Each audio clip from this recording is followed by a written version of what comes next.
د کهانۍ په شروعات کې مونږ ته ښکاري چې د ځمکې د ګرمایش د زیاتېدو له وجې په ټولو سمندرونو کې ګلیشیرز یعنې د واورو چټانونه ویلې شوي وي چې دې سره په سمندر کې د اوبو سطح راوچته شي او د دې له وجې د دنیا زیاته حصه تباه شي او په هر ځای کې قحط سالي شروع شي او غربت عام شي او خلک د لوږې نه مړه کېدل شروع شي. خو بل خوا مونږ وینو چې داسې یو ښار هم شته چې هلته د ژوند هر قسم سهولیات وي، هر قسم خوراکونه دلته موجود وي او دا خلک یو خوشحاله زندگی کوي. خو وروسته مونږ وینو چې دلته هم داسې تباهي راشي او یو ناشنا آفت شروع شوی وي. هغه داسې چې دلته د ټولو خلکو نه زومبي جوړ شوي وي او دوی یو بل خوري.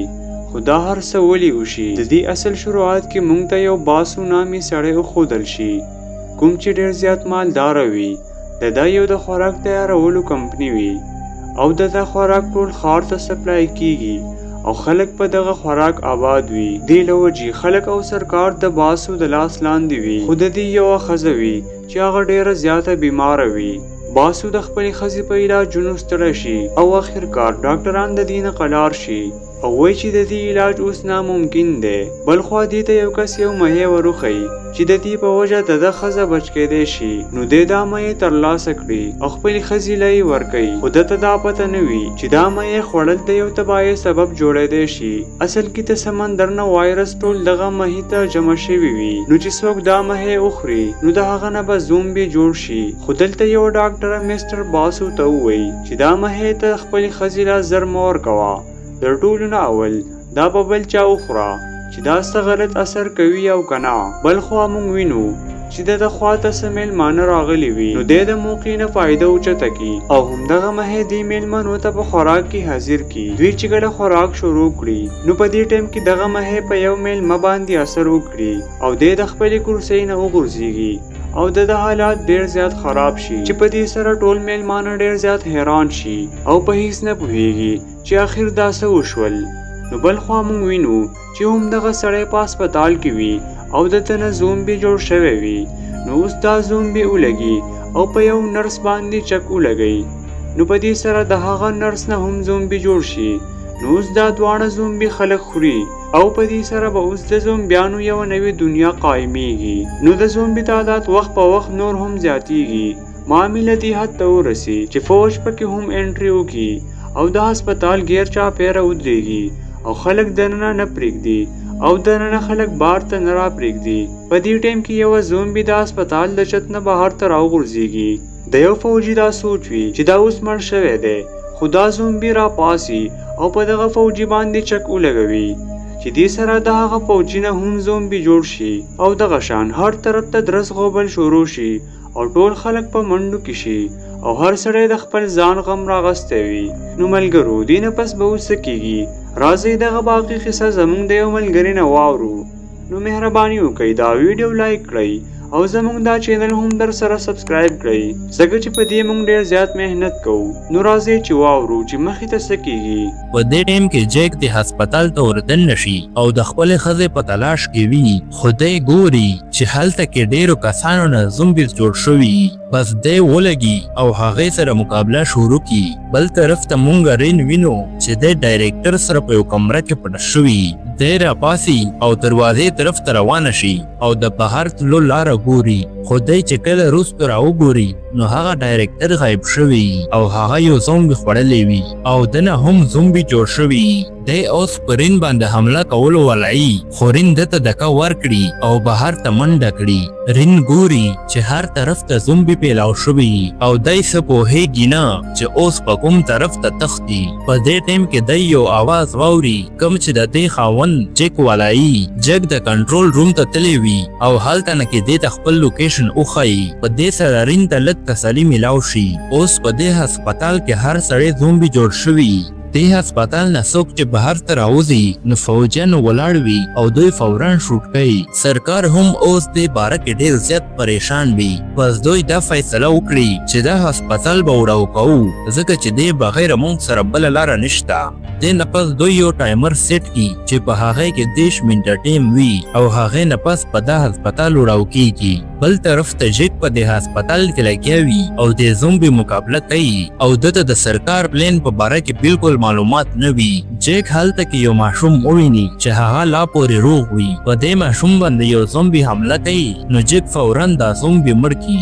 دا ماشوم جیک ته وایي چې زومبي په سر باندې وها نو دوی به فوراً مړ کیږي. نو جیک دغه شانتي وکړي او دا زومبي په سر وهي او په دې سره دا زومبي فوراً مړ کیږي. دې نه پس جیک دا ماشوم ځان سره روان کی او رین په تلاش کې وي. رین هم په یو ځای کې پټه شوی او د ځای نه تلو کوشش کوي خو دې ته هیڅ لاره نه میلاویږي.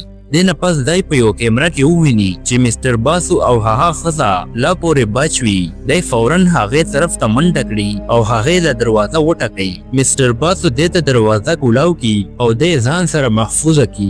رین ډیره زیاته ګبراو شوي او دی مستر باسو ته وایي چې اوس په دې ځای نه په څه طریقه باندې وځو. خو مستر باسو دې ته تسلي ورکړي او دې ته وایي چې ته هیڅ ټینشن مه کوه ځکه چې ګورنمنټ په ما بچ کوي او که هغوی زه بچ نه کړم نو دا ټول خار به هم تباه شي. هم هغسې وشي چې سرکار آرډر ورکړی وي چې مستر باسو به په هر صورت باندې مونږ بچ کوو. په دې ټیم کې د مستر باسو ښځې وینه ختمېدو والی نو دی رین ته ووایي چې ته څه طریقه باندې زما ښځې له وینه را پیدا کړه ځکه چې په دې ذریعه باندې دی بچ کېدی شي. خو دوی ته دا پته نه وي چې یو ډاکټر هغه مشرۍ د مستر باسو ښځې له ورکړې وي. بس رین دې دپاره بهر ته لاړه شي او وینه را پیدا کوي. بل طرف ته مونږ جیک او هغه ماشوم وینو چې دوی په هسپتال کې بره روان وي او د رین په تلاش کې وي. خو په دې ټیم کې د ماشوم والا مور میلاو شي او دی فوراً هغې طرف ته ورشي. په دې سره دا ماشوم ډیر زیات خوښ شي. نو بیا دا ښځه خپل بچي ته ووایي چې تاسو دې ځای نه لاړ شئ ځکه چې زه یو زومبي خوړلی یم. بس جیک او دا ماشوم مجبوره شي او دې ځای نه روان شي. لږ ورنه پس د ښځې نه هم یو خطرناکه زومبي جوړه شي. رین په دې هسپتال کې روانه وي او د وینې په تلاش کې وي. خو دلته کې څه زومبي راشي او په رین باندې حمله کول والی نو په دې ټیم کې جیک هم را ورسي او دی فوراً په دې زومبي باندې حمله وکړي او رین ترې بچ کړي. مستر باسو څه طریقه باندې آرمي سره ملاو شوی او دی د خپلې ښځې کمرې طرف ته روان وي. دوی ته چې څوک مخ ته راځي نو فوراً یې اوړاو کوي. مستر باسو د آرمي ته وایي چې صرف یو ډاکټر نه علاوه نور هر څوک شوټ کوي ځکه چې دا ډاکټر به زما د ښځې علاج کوي. جیک خپله ښځې رین او د ماشوم سره بهر ته روان وي چې په دې ټیم کې آرمي راشي او په جیک باندې ډزې وکړي ځکه چې دوی ګڼي چې دا هم یو زومبي دی. رین چې کله د حالات وګوري نو دی په جړه شروع شي. بس دا آرمي د لاس نه ونیسي. په دې ټیم کې ډیر زیات زومبیز راشي او په دوی باندې حمله کولو والی. خو جیک د مشکلاتو باوجود راپاسي او د زومبیز او د آرمي په مقابله کې شروع شي. په دې کې ډیر آرمي والا مړه شي او د ډیرو نه زومبیز جوړ شي. دې نه پس رین ګوري چې د مستر باسو ښځې نه هم یو زومبي جوړېدو والی.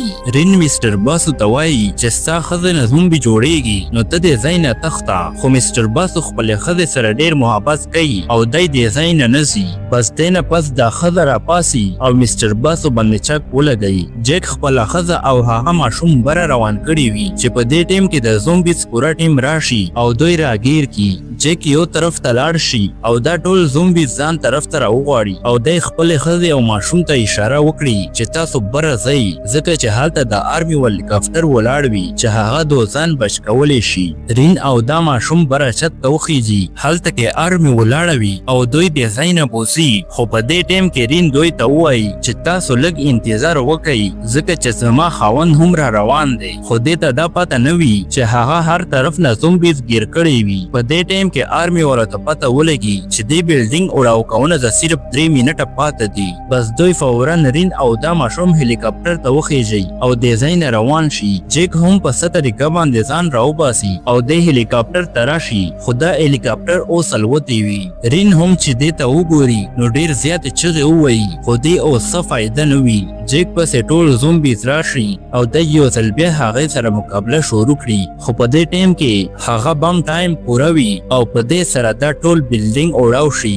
رین په خپلو سترګو سره د خپل خاوند مرګ ویني او چغې وایي خو اوس دی هیڅ نشي کولی. جیک د خپل ځان قرباني ورکړي خو دی خپله ښځه او دا ماشوم بچ کړي.